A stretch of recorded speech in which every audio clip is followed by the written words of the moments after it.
Halo, saya Kristi Ompusunggu, mahasiswa dari Institut Teknologi Del. Dalam video ini, saya akan membahas topik penting dalam keamanan jaringan, yaitu firewall, IDS, dan IPS. Tujuan video ini adalah memberikan pemahaman dasar tentang apa itu firewall, IDS, dan IPS, bagaimana mereka bekerja, dan peran pentingnya dalam melindungi jaringan komputer. Jadi apa sih atau apa itu keamanan jaringan? Keamanan jaringan adalah upaya melindungi jaringan komputer dari akses tidak sah, gangguan, atau serangan. Apa sih pentingnya keamanan jaringan?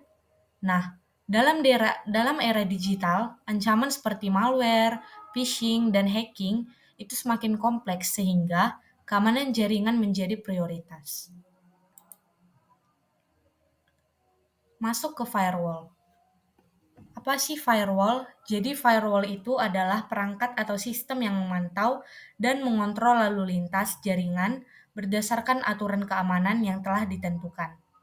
Nah, jenis firewall itu ada 3. Yang pertama, firewall perangkat keras. Jadi, firewall perangkat keras itu dia fisik ya.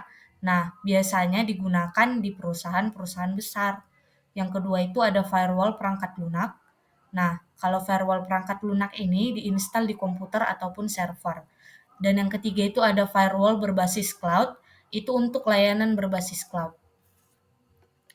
Nah, masuk ke cara kerja firewall. Jadi firewall itu bekerja dengan memfilter lalu lintas jaringan, kemudian mengizinkan atau memblokir data berdasarkan port, IP, ataupun protokol.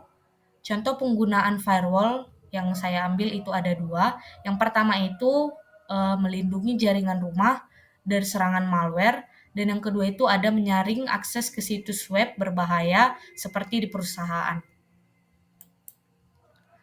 Next, jadi ini adalah gambar atau ilustrasi sederhana terkait firewall yang sudah saya jelaskan sebelumnya. Masuk ke Intrusion Detection System atau disingkat dengan IDS. Jadi apa sih Intrusion Detection System atau yang disingkat dengan IDS? Jadi IDS itu adalah sistem yang mendeteksi aktivitas mencurigakan atau serangan di jaringan. Nah, jenis dari IDS ini ada 2. Yang pertama itu ada Host Based IDS, disingkat dengan HIDS. Nah, jadi HIDS ini beroperasi di perangkat tertentu saja. Kemudian yang kedua ada Network Based IDS atau disingkat dengan NIDS. Nah, jadi NIDS ini memonitor seluruh lalu lintas jaringan. Kemudian cara kerja si IDS ini yaitu dengan membandingkan lalu lintas jaringan dengan pola serangan yang dikenal, sering disebut dengan signature based, atau perilaku mencurigakan, sering disebut dengan anomaly based. Nah, selanjutnya ada juga kelebihan dan kekurangan dari IDS. Kelebihan dari IDS yaitu memberikan peringatan dini terhadap serangan, adapun kekurangannya yaitu hanya mendeteksi, tidak mencegah. Nah, berikut adalah gambar atau ilustrasi sederhana terkait IDS atau Intrusion Detection System yang baru saja saya jelaskan. Next ke IPS, kepanjangannya yaitu Intrusion Prevention System. Nah, jadi apa sih IPS itu? IPS itu adalah pengembangan dari IDS yang sebelumnya sudah saya jelaskan, yang tidak hanya mendeteksi saja, tetapi juga mencegah serangan. Nah, jenis-jenis dari IPS ini juga ada 2, kurang lebih seperti IDS tadi ada host based IPS yang pertama. Nah, jadi kalau host based IPS ini atau sering disingkat dengan HIPS itu beroperasi di perangkat tertentu. Yang kedua itu ada jenis network based IPS disingkat juga dengan NIPS. Nah, kalau network based IPS ini yaitu melindungi jaringan secara keseluruhan. Nah, untuk cara kerja si IPS ini, yaitu IPS ini memblokir paket data berbahaya secara otomatis.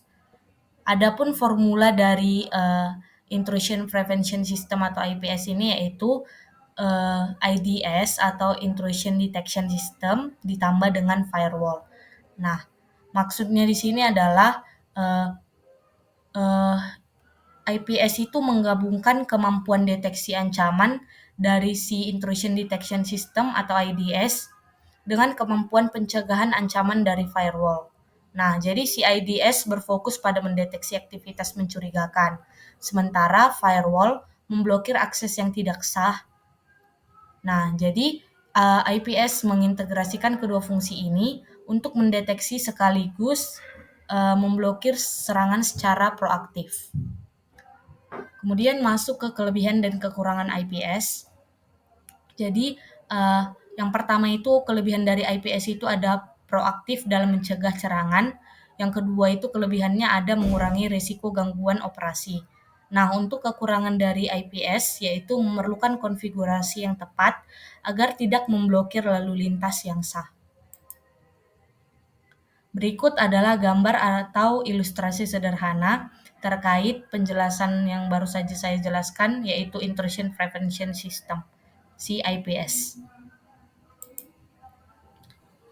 Masuk ke ringkasan, berdasarkan penjelasan dari keamanan jaringan, yaitu ada 3 tadi, firewall, IDS, dan IPS, ada 4 poin penting yang ingin saya sampaikan. Yang pertama itu firewall, IDS, dan IPS itu adalah komponen penting dalam keamanan jaringan. Nah, yang mana firewall itu bertugas memfilter lalu lintas, kemudian IDS atau Intrusion Detection System itu mendeteksi ancaman, dan Intrusion Prevention System atau IPS itu mencegah serangan.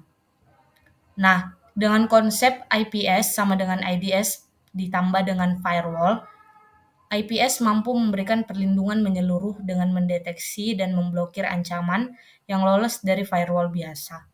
Dan yang terakhir, poin penting yang ingin saya sampaikan yaitu kombinasi dari ketiganya ini, yaitu firewall, IDS, dan IPS, itu menciptakan lapisan perlindungan yang solid untuk melawan ancaman jaringan yang semakin kompleks. Baiklah, terima kasih telah menonton. Jangan ragu untuk membaca lebih lanjut tentang topik ini, atau kamu boleh mencoba mengimplementasikan firewall maupun IDS dan IPS sederhana di lab jaringan Anda. Jika Anda punya pertanyaan atau ingin berbagi pengalaman, tinggalkan komentar di bawah. Jangan lupa like dan subscribe untuk mendukung konten edukasi seperti ini ya.